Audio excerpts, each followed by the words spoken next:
আসসালামু আলাইকুম রহমতুল্লাহ। কেমন আছেন সকলে? আশা করি সকলেই ভালো আছেন। দেশ ও প্রবাসের সকল ব্যাংকের সকল গ্রাহকদের জন্য একটি মহামূল্যবান গুরুত্বপূর্ণ আপডেট নিউজ নিয়ে আপনাদের মাঝে উপস্থিত হয়েছি। 24টি ব্যাংকের মূলধন ঘাটতি 1.5 লাখ কোটি টাকার বেশি। নেপথ্যে কী?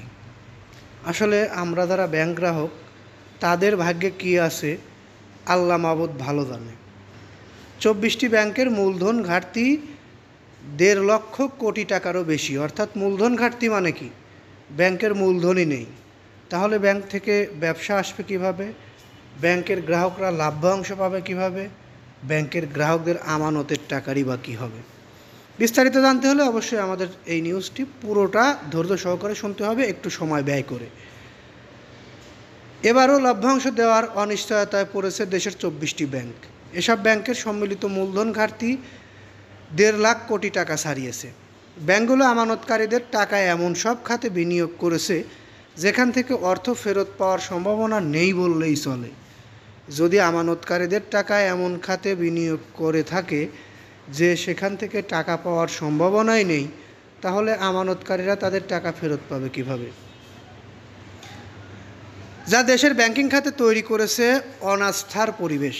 বিশেষজ্ঞরা বলছে এর প্রভাব পড়বে বিদেশি ব্যাংকের সঙ্গে লেনদেনের ক্ষেত্রেও। এমনকি মূলধন ঘাটতির কারণে এখনোই কিছু ব্যাংক নতুন ঋণ দেওয়ার মতো অবস্থায় নেই। আসলে আমাদের এই সকল নিউজ যখন চোখের সামনে আসে তখন খুব কষ্ট লাগে, বাংলাদেশের ব্যাংকিং খাত নিয়ে খুব আফসোস হয়। নিউজটি প্রকাশিত হয়েছে কিন্তু সময় নিউজ অনলাইন পোর্টাল, সেখান থেকে আমরা আপনাদেরকে হুবহু তুলে ধরছি। কারণ আমরা ব্যক্তিগত কোনো কথা বা না জেনে কোনো কথা নিউজ আকারে প্রকাশ করিনি আমাদের এই চ্যানেলের মাধ্যমে। তাই যারা নিউজটি এখন পর্যন্ত দেখলেন তাদেরকে বলবো নিউজটিতে একটি লাইক দিবেন, বাকি অংশ আমি আপনাদেরকে জানাচ্ছি। তবে আরেকটি বিষয়, পরবর্তীতে এরকম ধরনের নিউজ পেতে অবশ্যই আমাদের এই চ্যানেলটি সাবস্ক্রাইব করে বেল বাটন অন করে রাখতে পারেন। নিজেদের অব্যবস্থাপনা আর ঝুঁকিপূর্ণ বিনিয়োগের কারণেই বিনিয়োগকৃত মূলধন হারিয়েছে দেশের 24টি ব্যাংক। বাংলাদেশ ব্যাংকের নিয়ম অনুযায়ী নতুন ব্যাংক খোলার জন্য ন্যূনতম 500 কোটি টাকা জমা দিতে হয়।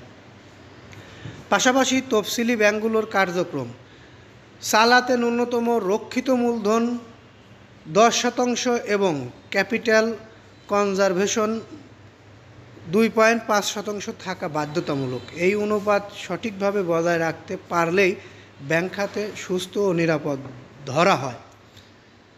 তবে বাস্তবে দেখা গেছে রিস্ক ওয়েটেড ক্যাপিটালের ভিত্তিতে সম্পদের নিরাপত্তা সঞ্চিতি বা ক্যাপিটাল অ্যাডিকুয়েশনি রেডিও ধরে রাখতে ব্যর্থ হয়েছে 24টি ব্যাংক। অর্থাৎ নিরাপত্তার জন্য যে বিষয়গুলো রাখা উচিত, যেহেতু পরিমাণ টাকা বা যে সম্পদ রাখা উচিত সেটি ধরে রাখতে ব্যর্থ হয়েছে 24টি ব্যাংক। এর মধ্যে রয়েছে রাষ্ট্রায়ত্ত 4টি ব্যাংক, 2টি বিশেষায়িত ব্যাংক এবং 18টি বেসরকারি ব্যাংক। এসব ব্যাংকের সম্মিলিত মূলধন ঘাটতির এর মধ্যে 1.5 লাখ কোটি টাকা ছাড়িয়েছে। আসলে আমরা এই নিউজটির মধ্যে এই অংশে ব্যাংকগুলোর যে তথ্য পেলাম সেই তথ্য অনুযায়ী এর মধ্যে রাষ্ট্রায়ত্ত 4টি ব্যাংক রয়েছে, অর্থাৎ সরকারি 4টি ব্যাংক রয়েছে, 2টি বিশেষায়িত ব্যাংক রয়েছে এবং 18টি ব্যাংক রয়েছে যেটি বেসরকারি ব্যাংক। এই সকল ব্যাংক মিলে টোটাল সর্বমোট 1.5 লক্ষ কোটি টাকার বেশি তাদের মূলধন ঘাটতি। বাংলাদেশের ব্যাংকের প্রতিবেদন বলছে লাগামহীন খেলাপি ঋণ বেড়ে যাওয়ায় বেশ কয়েকটি ব্যাংকের মারাত্মক আর্থিক সংকটে পড়েছে। মূলত ব্যাংকগুলো এমন সব খাতে বিনিয়োগ করার এই অবস্থা যে তারা সেই টাকাগুলো আর ফেরত পাওয়ার সম্ভাবনাই হারিয়ে ফেলেছে, যেখান থেকে টাকাগুলো ফেরতই আসার সম্ভাবনা নেই। সেই টাকাগুলো কিভাবে ঘাটতি পূরণ করবে বা এই জনগণের আমানতের খেয়ানতকে আপনারা কিভাবে দেখছেন অবশ্যই কমেন্ট বক্সে জানাবেন।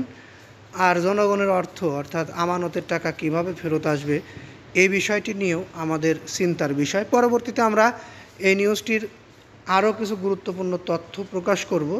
সেই সকল নিউজ সহ বিভিন্ন গুরুত্বপূর্ণ নিউজ পেতে আমাদের চ্যানেলটি সাবস্ক্রাইব করেননি তারা চ্যানেলটি সাবস্ক্রাইব করে বেল বাটন অন করে রাখবেন, এই আশা ও প্রত্যাশা রেখে এখান থেকে বিদায় নিই। আসসালামু আলাইকুম।